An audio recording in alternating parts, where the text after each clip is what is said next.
Markoff, a perfect medical student, but with a hidden thirst for violence. Welcome back to Bone Chill Files, where we explore the darkest corners of real life. Today, we're exposing the deadly underbelly of Craigslist, 3 true stories of predators lurking behind harmless ads. Buckle up, because this could happen to anyone. Okay, let's get straight to story number 1, the Craigslist Killer, Philip Markoff.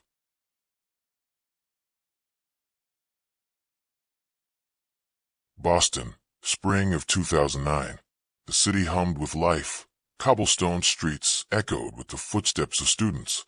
The Charles River glittered under early April sun, and skyscrapers loomed over historic brownstones. It was a place where ambition met tradition, where young professionals and academics chased dreams, in a city that felt both timeless and cutting edge. At the heart of this bustle was Craigslist, a digital bulletin board that had become a cultural juggernaut. Need a cheap couch?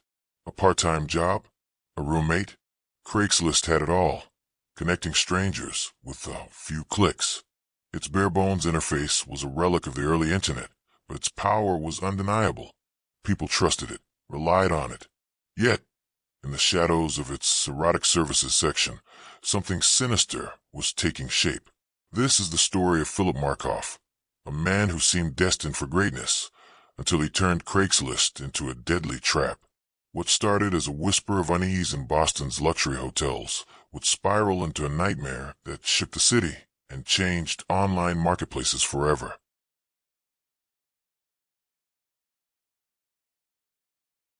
To understand the story, step back to Boston University, where Philip Markoff was a rising star. At 23, he was in his second year of medical school, training to become a doctor. Tall, with dirty blonde hair and a charming smile, he was the kind of guy who blended in effortlessly. Born in Sherrill, New York, to a dentist father and a mother who worked at a casino, Markoff grew up in a stable, if fractured, family after his parents' divorce. He was a high achiever, captain of the bowling team, a volunteer at local hospitals, and a student with near-perfect grades. By 2009, he was engaged to Megan McAllister, a fellow med student whose warmth and ambition matched his own. They shared a modest apartment in Quincy, a quiet suburb just south of Boston, and were planning a beachside wedding in New Jersey for August. To classmates, they were the perfect couple, the kind you'd expect to see at a white coat ceremony or a charity gala. But perfection, as the world would soon learn, was a mask. Beneath the surface, Markoff was unraveling. He had a secret vice, gambling. Weekends found him at Foxwoods Casino in Connecticut, betting more than his student loans could sustain. Friends noticed his competitive streak, the way he'd push limits in casual games or debates, but no one saw the debt piling up, or the desperation it sparked. Craigslist, with its anonymity and reach, offered a way out. Its services section was a gray zone, where ads for massages or companionship often hid less savory transactions. Markoff, investigators later believed, saw these ads not as opportunities for connection, but as targets for exploitation. Using disposable emails and burner phones, he began reaching out to women posting in the section, setting the stage for a series of calculated moves.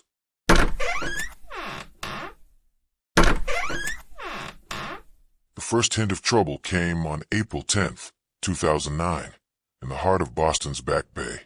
The Westin Copley Place Hotel, with its marble floors and panoramic views, was a favorite for tourists and business travelers. Tricia Leffler, a young woman offering massage services, arrived for what she thought was a routine appointment. She'd posted an ad on Craigslist, and a polite, well-spoken client had booked her for the evening. The man who greeted her in the hotel room seemed unthreatening, tall, clean-cut, maybe a professional. But the air shifted when he pulled a handgun from his backpack. With chilling calm, he used zip ties to restrain her, rifling through her purse for cash and credit cards. Tricia, quick-thinking and resilient, stayed composed, avoiding escalation. The man left as quietly as he'd arrived, and she freed herself, shaken but unharmed. She reported the robbery to Boston police, describing her attacker, early 20s, athletic build, eerily composed. It was a disturbing incident, but in a city of 500,000, It barely registered beyond a police report. For days later, on April 14th, the stakes turned deadly. At the Marriott Copley Place, just a few blocks from the Westin, Julissa Brisman checked into room 2710. Julissa, 25, was a New Yorker with big dreams. She was studying to become a substance abuse counselor, balancing her studies with part-time work as a masseuse. Friends described her as warm, driven, someone who lit up a room with her energy. She'd responded to a Craigslist ad from a client, arranging a meeting at the Marriott, a sleek, upscale hotel where guests sip cocktails in the lobby bar. What happened in that room was a tragedy, and we'll stick to the facts to honor Julissa's memory. The meeting began cordially, but tension flared. A struggle ensued, and Julissa fought back with courage. Hotel staff, alerted by a disturbance, rushed to the room, but it was too late. Julissa was found unresponsive, her life cut short in a moment of senseless violence. The news hit Boston like a shockwave, a young woman just trying to carve out a future gone.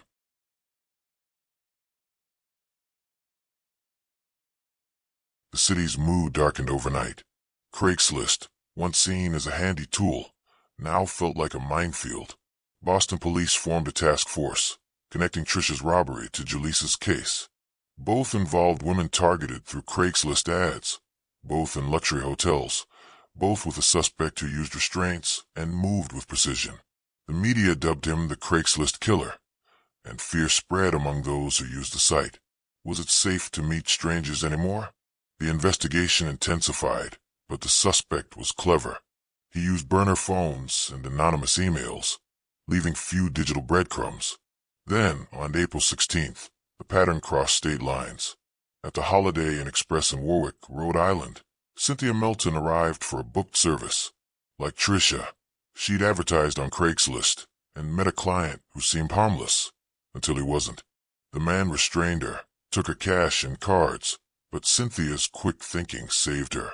She escaped after a struggle, providing police with a description that matched the Boston cases. A young man, athletic, carrying a backpack. Detectives worked around the clock, their task force fueled by urgency. Hotel surveillance footage became their lifeline. In grainy black and white clips, a man in a baseball cap moved through lobbies and elevators, blending seamlessly with guests. He carried a backpack, his movements deliberate, almost casual, as if he belonged. A forensic breakthrough came from Trisha's robbery. Fingerprints on the duct tape used to bind her. They didn't match any known criminal yet, but it was a start. Craigslist, under pressure, provided IP addresses from the suspect's emails, which traced to a residential server in Quincy. Phone records narrowed it further. A burner phone linked to the emails pinged near the crime scenes. On April 20th, 2009, just 6 days after Julissa's death, police acted. They pulled over a car on Interstate 95, south of Boston. Inside were Philip Markoff and his fiancée, Megan McAllister, heading to a casino, a grim echo of his gambling debts. The arrest stunned Boston. Markoff, the golden boy of BU, was the prime suspect in a murder and 2 robberies. A search of his Quincy apartment revealed a chilling cache. A semi-automatic handgun hidden in a hollowed-out medical textbook, zip ties, duct tape, and personal items belonging to the victims, including Julissa's belongings. Megan, blindsided, initially defended him, telling reporters it was a mistake, that her fiancé was incapable of such acts. But the evidence was damning.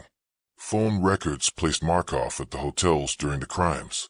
Financial records showed withdrawals and casino visits, painting a picture of desperation. He was charged with murder, armed robbery, and kidnapping, and held at Nashua Street Jail. The city held its breath, expecting a trial that would unravel his motives. But the story took a darker turn. While awaiting trial, Markoff's demeanor changed. He grew withdrawn, his once confident facade crumbling. On August 15th, 2010, the date that would have been his wedding anniversary with Megan, he was found in his cell, having ended his life in a calculated act. He left behind a cryptic message, Megan's name scrawled on the wall, a haunting final note. The discovery shocked investigators and the public alike.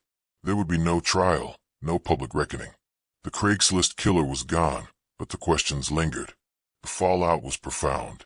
Julissa Brisman's loss left her family and friends grappling with grief. Tricia and Cynthia, survivors of Markoff's attacks, carried the trauma of those terrifying encounters. Boston reevaluated its trust in online platforms. Craigslist, under scrutiny, revamped its services section, requiring stricter verification for ads.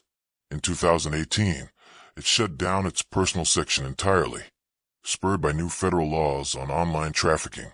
The case became a cultural touchstone, spawning documentaries, books, and a Lifetime movie, each grappling with the same question.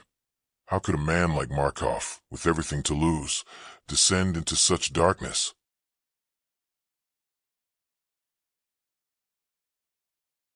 Beyond Boston, the Craigslist Killer case sent shockwaves through the nation's growing online community. In 2009, the internet was still a relatively new frontier. Facebook was barely 5 years old.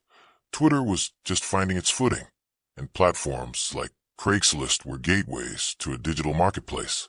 But Markoff's crimes exposed a chilling reality. Anonymity could empower predators. Across the U.S., users on early social media platforms, Twitter, Reddit's predecessors like Dig, and blogging sites, began sharing warnings about online meetups. Posts urged caution. Check their email history. Meet at a police station. Law enforcement adapted too, with agencies forming cybercrime units to tackle cases involving digital platforms.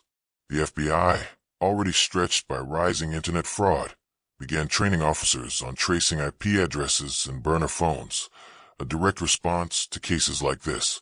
For families like Julissa's, the pain was compounded by public scrutiny.